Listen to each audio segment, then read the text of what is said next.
a lo que es el error, tenemos que comprender que el error médico actual conlleva el análisis de muchas más cosas que solamente el actuar de una sola persona. Y finalmente, los logros que hemos tenido en este estado, que nosotros, porque eso sí podremos presumir encima de Querétaro, de Tamaulipas, y son cosas que vamos a compartir, los logros que hemos tenido para que la valoración del acto médico no sea tan distorsionado, tan desequilibrado, tan unilateral. Bien.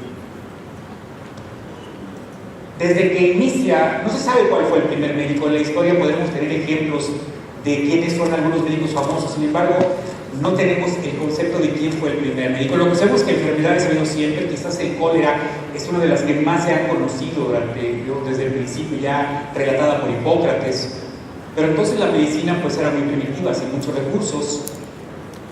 Quizás, como decía Juan Pablo II, la medicina empezó como un acto de solidaridad de un ser humano al ver a otro sufriendo. Esta solidaridad sigue implícita en el acto médico, que valga la pena en este momento decirlo, no nada más en la relación de un paciente con un doctor, de un doctor con un enfermo, sino conlleva una unidad mucho más compleja. Quizás la solidaridad fue lo primero que movió al médico y lo sigue moviendo, aunque ahora ya aderezado con lo que es la modernidad actual. Ven ustedes que a pesar de la evolución hay cosas que se repiten. Este es el traje que se utilizaba en el siglo XIII durante la epidemia de peste que acabó con un tercio de la población de Europa, más o menos 20 millones de personas en un periodo muy corto de tiempo. Ese es el traje de bioprotección. Ven ustedes la semejanza que hay con los trajes de bioprotección que ahora hemos conocido en relación a la epidemia o al brote que hubo, epidemia en África y un brote en algunos sitios del mundo de ébola. Pero bueno, las cosas han ido cambiando. Grandes médicos ha habido en toda la historia que nos dan esa herencia cultural que todavía nosotros los médicos tratamos de conservar y que queremos llevar con mucho orgullo. Hipócrates, Avicena que acaba de ser, allá arriba a la derecha, que acaba de ser el motivo de una película, no sé si ustedes la vieron, Ipsina o Avicena. Tenemos a José Sigmund Freud, creador del psicoanálisis. Tenemos a Luis Pasteur, gran químico, no sé, ni siquiera médico, pero químico que nos influenció mucho. Y en medio quizás el hombre que más vidas ha salvado en la medicina en toda la historia, que es Edward Jenner, un pequeño médico de una comunidad pequeña, una pequeñita comunidad que fue el primero que empezó con la experimentación en vacunas, Edward Jenner, y es el padre de todo lo que es la inmunización y ha salvado más vidas que ningún otro médico. Hace ya algunos años que tenemos esto. Este cuadro fue pintado en 1917 por Flinders y fue el símbolo de la Asociación Americana de Medicina durante muchos años, de los 50 en adelante, y conlleva lo que todos tenemos en nuestra mente como algo clásico: el médico con tu paciente, el uno a uno, la unión, la entrega total, el utilizar nuestros sentidos, nuestros 5 sentidos y todo lo que en conocimiento podríamos tener para tratar de aliviar algo. A un lado la familia, en una fe enorme en que el médico encuentre la solución. En ese entonces la medicina, muy pocos recursos. Se contaba con algunas armas terapéuticas en el 17. El primer medicamento que había sido utilizado como un antimicrobiano era un compuesto que es el Salvarsan, un compuesto originado por un gran médico, Paul Ehrlich, para tratar la sífilis, el primer antimicrobiano de algún modo. Pero incluso sus efectos eran tan intensos que a veces no sabían si era peor la enfermedad, porque era un compuesto de arsénico, que el tratamiento. En este entonces teníamos muy pocas capacidades de diagnóstico, los rayos X todavía no surgían en la práctica normal, y esto fue la imagen que teníamos todavía de la medicina, una imagen uno a uno, una imagen del médico y el paciente.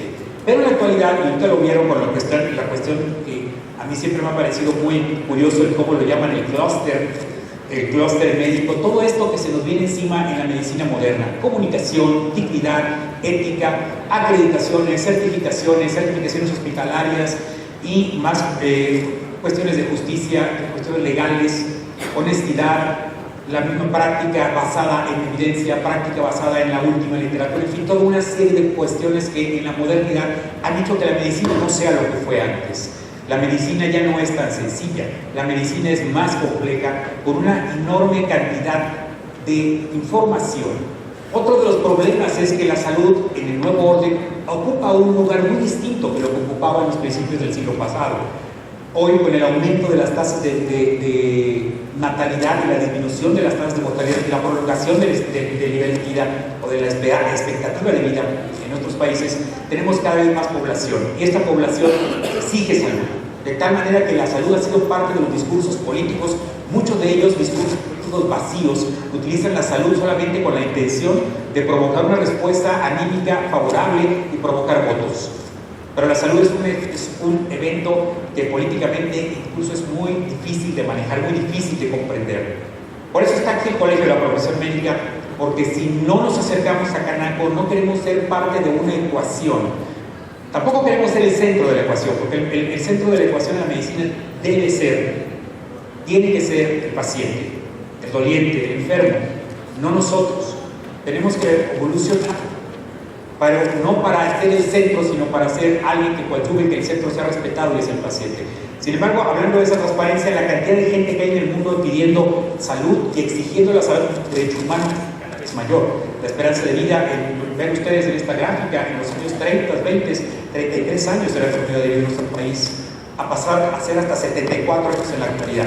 Esto obviamente nos ha provocado la presencia de enfermedades nuevas, la presencia de nuevas patologías y nuevas exigencias. Un paciente de 60 años ahora es considerado un paciente joven, con una expectativa de vida de 10 o 20 años todavía por delante. Definitivamente que la expectativa de vida de ustedes está relacionada con el ingreso per cápita de los países. Vamos, no, aunque pudiera parecer algo doloso, la salud o la expectativa de vida también es cuestión de dinero. No hay que huirle como médicos a la cuestión de que el dinero determina mucho de los éxitos o fracasos de circunstancias, en este caso de la medicina. Países que han invertido grandes cantidades de su Producto Interno Bruto en la procuración de salud se distinguen por tener altos niveles de vida, no así los norteamericanos, que son considerados una de las entidades menos eficientes en cuanto a manejo de medicina. Sabemos que mucho del turismo médico está inspirado en traer pacientes quizá de Estados Unidos o de Canadá, pero incluso en Estados Unidos es una de las economías, una de las prácticas médicas más ineficientes que hay en el planeta, en donde se invierte más para lograr lo mismo que otros pueden lograr con mucho menos recursos.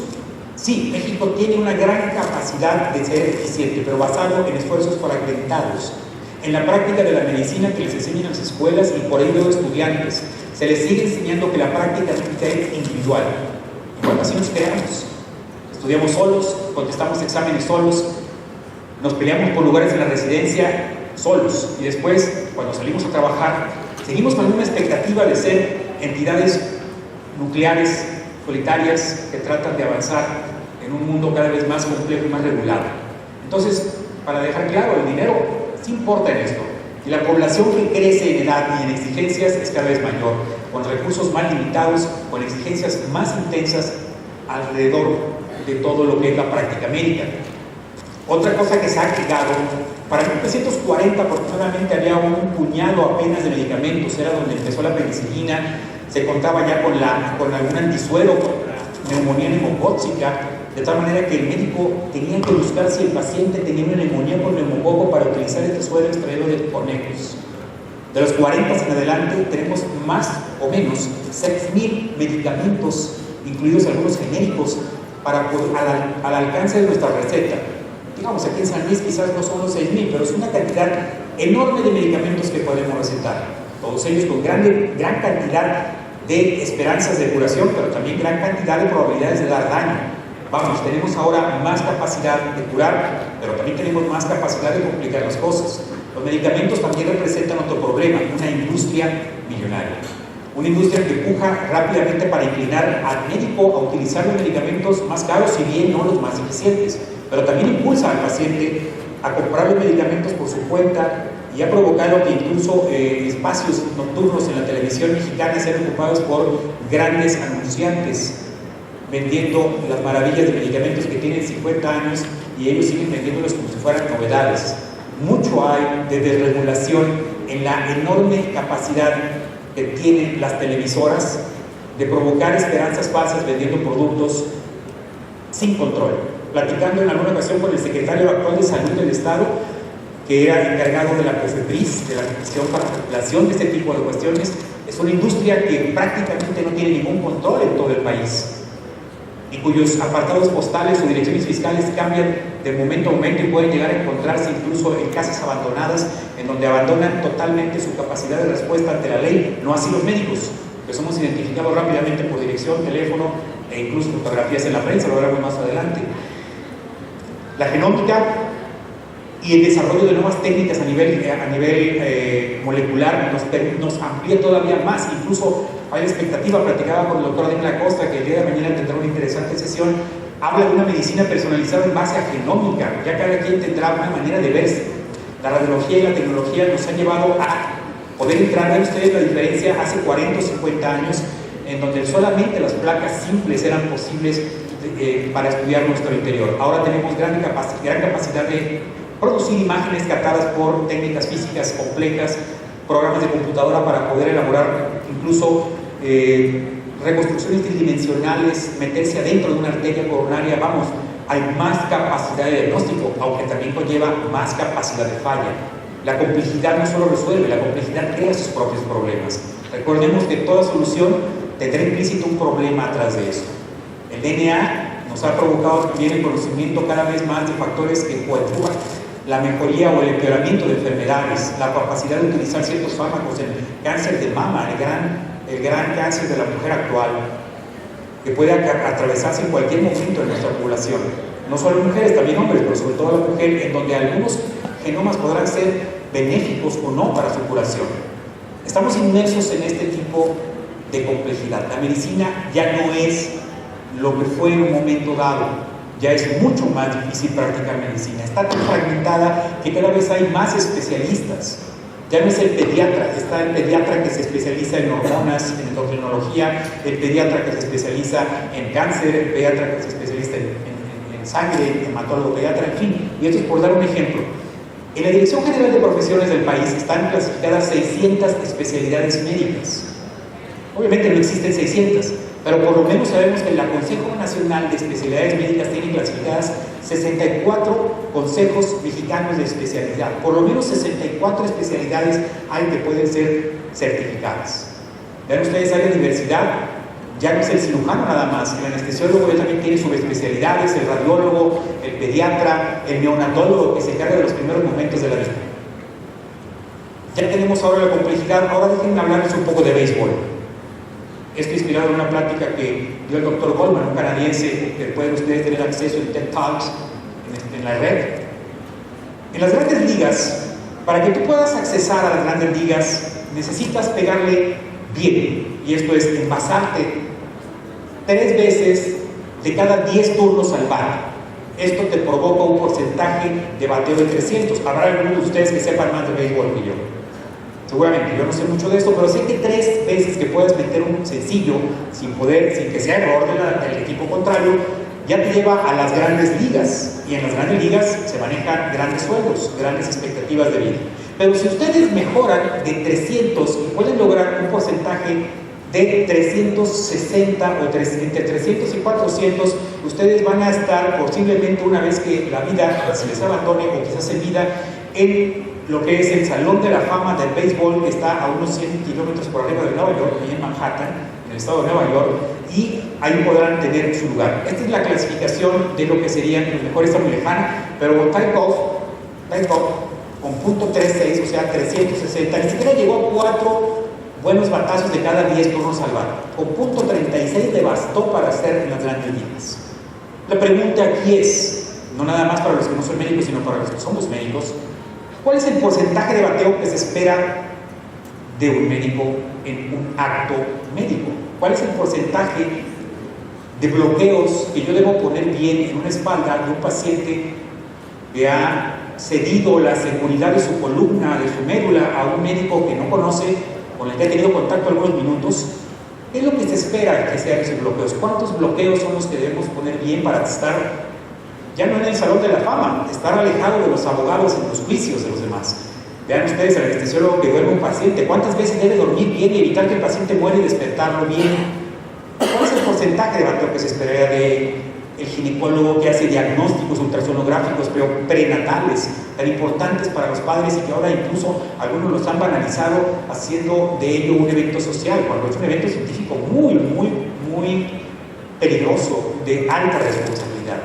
¿Cuántos bebés tienen que nacer en manos del ginecólogo y cuántos deben salir bien, sin hipoxia neonatal, sin esos segundos tan importantes de los hijos que pueden determinar que uno termine siendo un físico de partículas o que termine siendo quizás un intensivista en un hospital de San Luis. Esa diferencia de oxígeno, esos minutos. ¿Cuál es el porcentaje que se espera? 100. Y 100 es imposible. Ahí vamos a la siguiente etapa, en donde los doctores, como decía Treviño, son los que curan. No es tan fácil. Por eso estamos aquí en este foro, para decirles a San Luis, a Querétaro, a Tamaulipas, no es tan fácil. No se trata nada más de traer cúramelo, yo cobro y vámonos.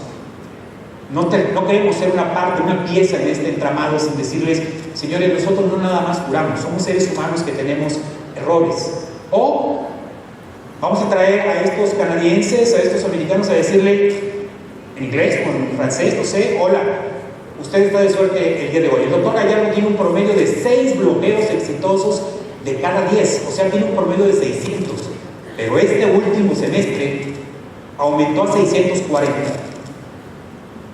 ¿Qué les parecería enfrentarse a un anestesiólogo que le dice mi promedio de bateo es de 0.6, pero en este semestre llevo 0.74? Difícilmente se nos exige y se nos pide el 100. Es normal que la gente pida el 100. El problema es cuando los médicos también